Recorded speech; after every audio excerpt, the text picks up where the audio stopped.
Welcome, Reds, to the 100% United pod. I'm your host, TC, and I'm still without my co-host, Scott, until Friday. We'll be back with a Sir Alex Ferguson special on Friday, looking back at the 2012-13 season, so we'll look forward to that.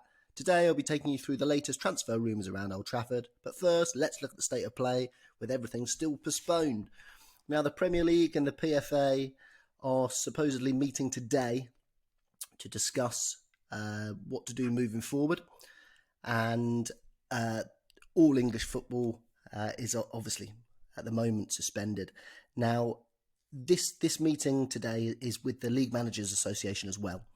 So that is the whole British game meeting to discuss what to do with contracts, what to do with restarting the season, everything attached to that. Now, the Premier League then have another meeting on Friday. The 20 heads of each Premier League club meet on Friday to resolve any Premier League issues. So if there's not a resolution today, it's looking like Friday at the latest to see exactly what will happen. Now, we've seen across Europe, different leagues and clubs have been deferring wages, taking wage cuts as well. Now, in Germany, the top four clubs donated 20 million to the rest of the game. In Spain, we've seen Messi and Barcelona battle it out. Barcelona supposedly putting pressure on the players to take wage cuts, and Messi basically putting the board under the bus by releasing a statement before the club could and announcing a 70% cut to their wages. And then also in Italy, we've had Juventus have announced they're going to be cutting wages as well, with the likes of Cristiano Ronaldo looking to lose about £10 million over the next 4 months, which is the period of time in which the wages are going to be cut over there. So the game, there's still massive uncertainty. Of course, I'm speaking from the same kind of position as and the same information as all of you guys have got. We're all keeping an eye on the worldwide news and the state of play with the world as well as the footballing world. Now, of course, the health of everyone and the security of the world comes first, but we do want our entertainment back, and of course, when it's safe to do so, we're hoping that we can see United again and see the Premier League again. Now, the big issue with the Premier League and cancelling the season, the null and void that would see Liverpool not complete what looks like a title victory, would cost the Premier League a hell of a lot of money. Now, of course, everyone says health comes first and all the rest of it. It does, but the Premier League would be very, very sceptical and of cancelling the season. So at this stage, it looks like they're going to try and keep it going. Now, I know UEFA have now been saying that the Champions League and Europa League may be finished in July and August, which is basically the start of August, the start of the next season, isn't it?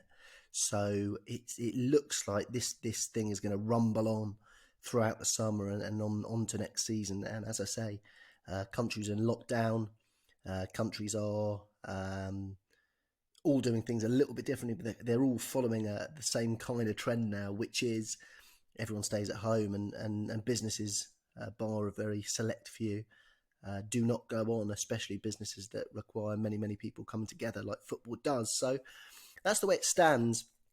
And the only thing we've seen is Premier League clubs, certain staff members having wage cuts.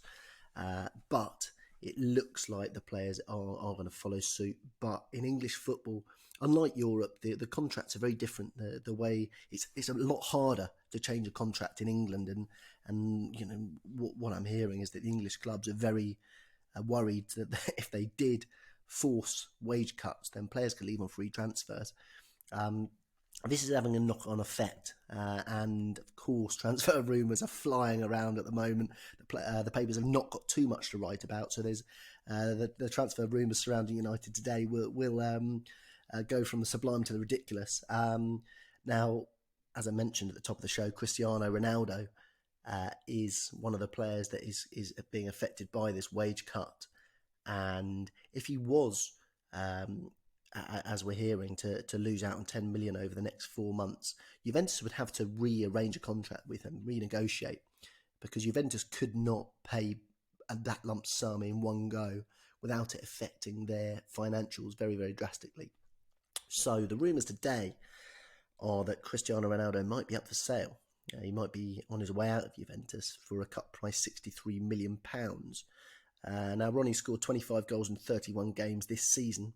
He's still doing it. Of course, he is in his mid-30s, and he's the kind of player who does keep fit. He's got the athleticism and he's still got a bit of pace as well. So he is a player who is still causing damage, and as happens pretty much every summer, he is being linked to move back to Old Trafford. Now, look, Cristiano Ronaldo, he won everything at Old Trafford. He won the lot.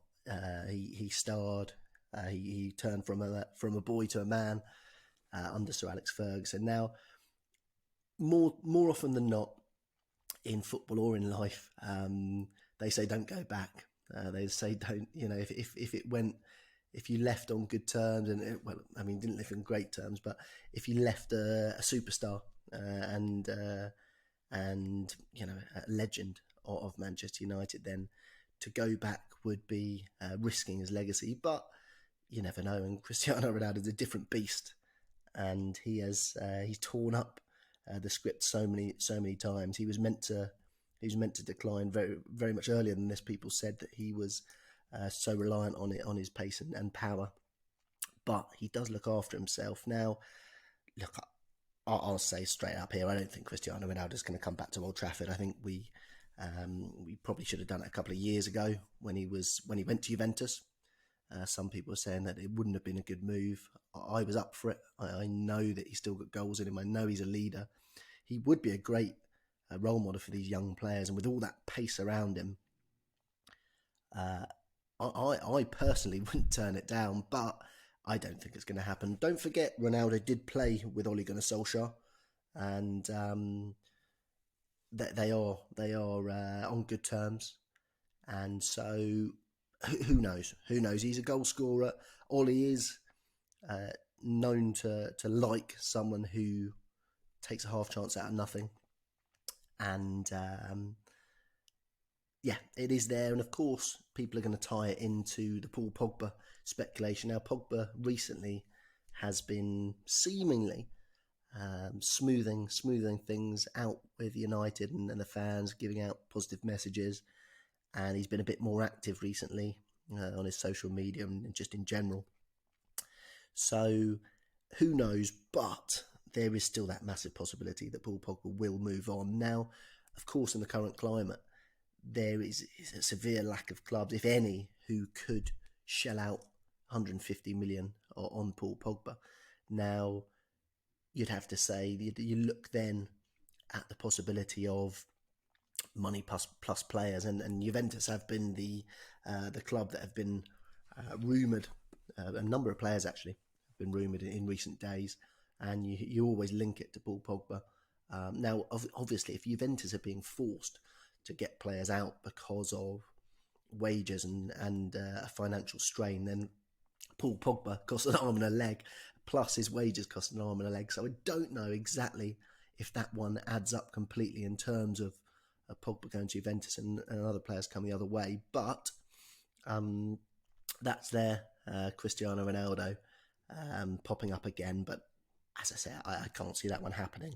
Another one, blast from the past, Matthijs de Ligt has been linked again in the last couple of days to a move away from Juventus and possibly to United. Now, they signed him only a year ago for £67.5 million.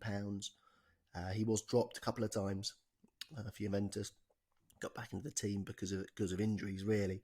He hasn't set the world alight. He's only 20 years old, a centre-back. Now, I don't know on that one. I think for the money we'd have to pay for him, it would be a risky signing in a sort of back three scenario alongside Harry Maguire and maybe Eric Bailly. Then that would be a bit tasty. But at the same time, I don't think we can go around splashing that much cash on a centre-back, although we have been linked with Koulibaly recently. Noise has been coming out that we are after a centre-back as well. I would be surprised, although it looks like Chris Smalling might go to Rome permanently. Phil Jones will be off the books. Marcus Rojo's out on loan as well. So that 3 centre-backs down. We've obviously got Tuanzebe coming through. So who knows? I wouldn't hang my hat on that one. He is a Raiola client, so Pogba, Raiola, De Ligt, Raiola, double the money for him. He'll be laughing all the way to the bank. Again, it's not one I can really see happening. Aaron Ramsey, another name. We've been linked to a number of midfielders, actually. I'll get to that in a little while. But Aaron Ramsey is another one linked with a possible money plus Ramsey for Paul Pogba. I'm not particularly keen on that one. Ramsey seems to have lost his spark a little bit. Sometimes you just see in a player, in his body language, in his face, he just seems to have lost that spark. Who knows? A move back to English football might reinvigorate that. Remember, we tried to sign Ramsey when he went to Arsenal the first time. So again, as another player we've tried to sign in the past and didn't come to us, turned us down.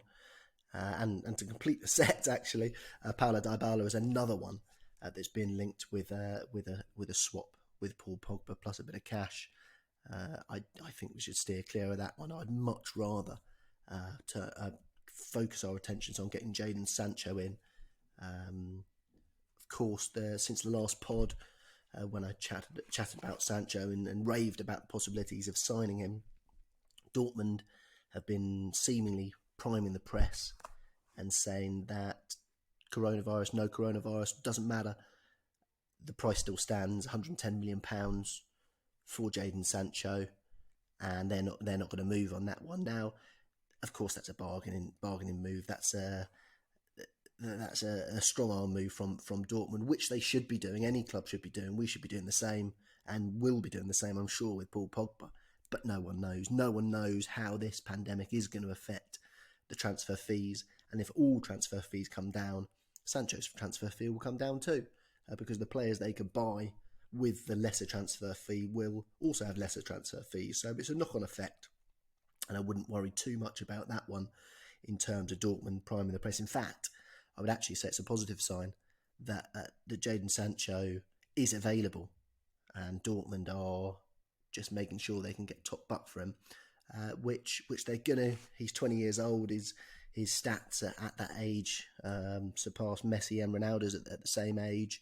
He's absolutely tearing it up in Germany. He's a goal threat.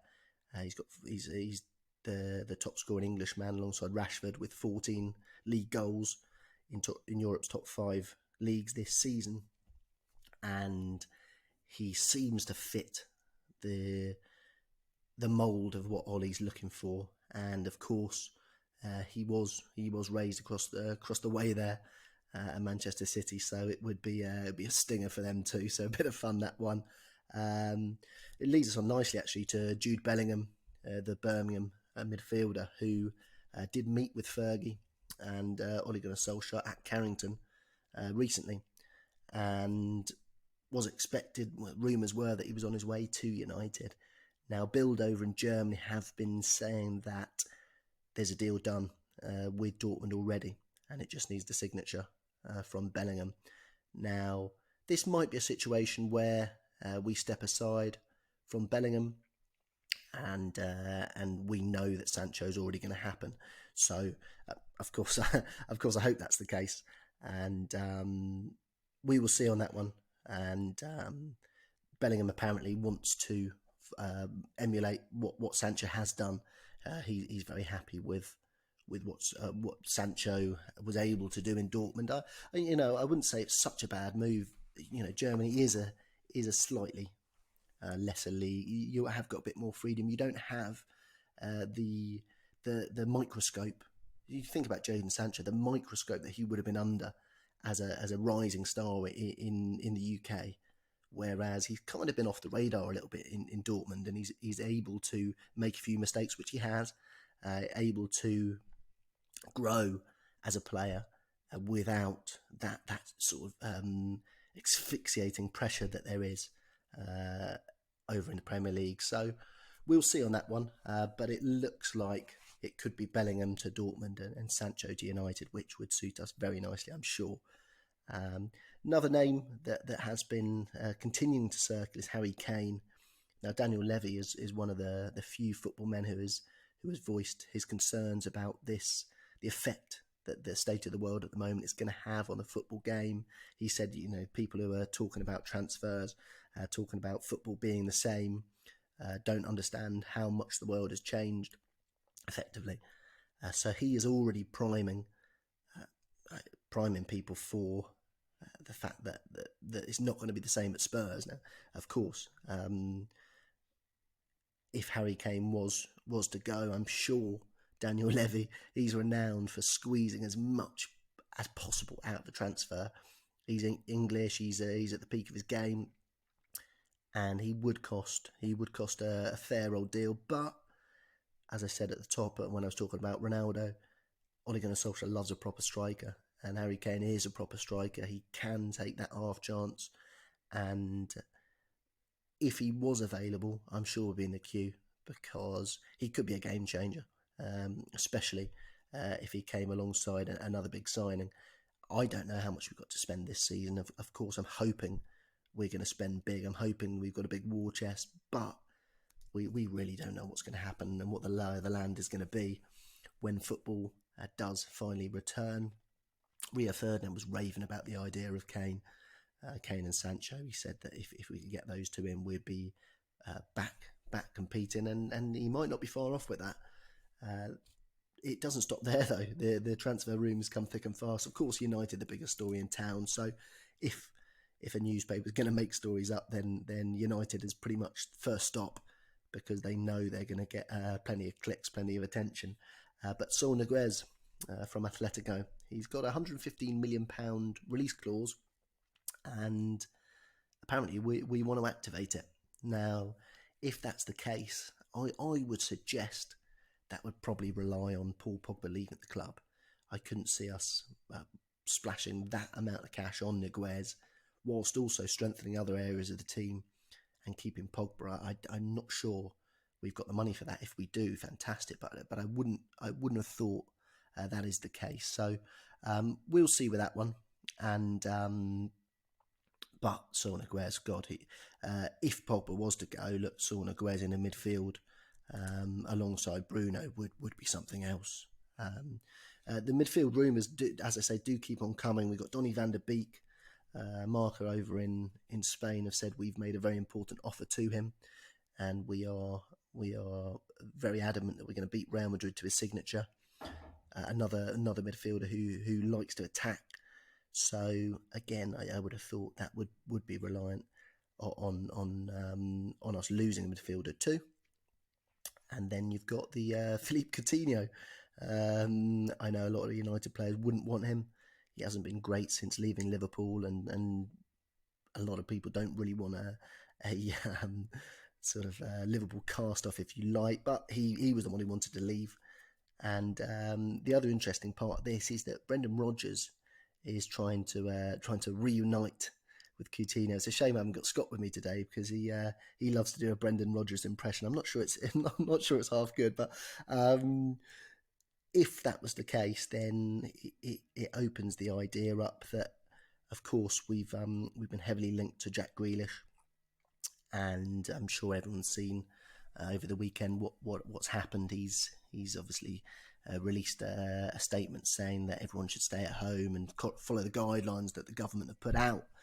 And then just a day or two later, he's been spotted out and about, seemingly absolutely hammered, crashing his Range Rover into all sorts, and he's had to apologise for it. So that's not a good move, and it's not a good look.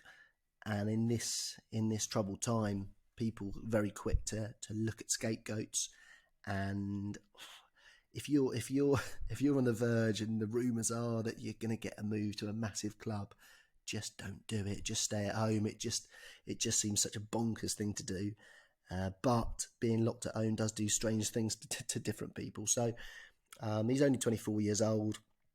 It's not a great look, but look, United have had many people in the past who've been badly behaved. We did an Eric Cantona special the other day, and he wasn't short of a few troubles and scrapes with the law and with the FA and all the rest of it. But I suppose when it's your bad guy, it's different to buying someone who's recently been a bad guy. So, but the reason I mention that is it just might reopen the door to James Maddison and just, of course, feeding off the Philippe Coutinho rumours to Leicester and Brendan Rodgers. I just wonder whether James Maddison's a year younger than Jack Grealish. I just wonder whether the door might reopen or whether it is even closed. And we're going on rumours here anyway. But that's a possibility. It's possible that we might turn our attentions back towards James Maddison. With Grealish getting in the scrapes, but now the papers in the last few days are saying that Grealish is still gonna be on, and that we're not put off by his behaviour, and we are monitoring it, and but we're still going to move for him. So we will see. But plenty of midfielders are being linked to United. Plenty of forwards too.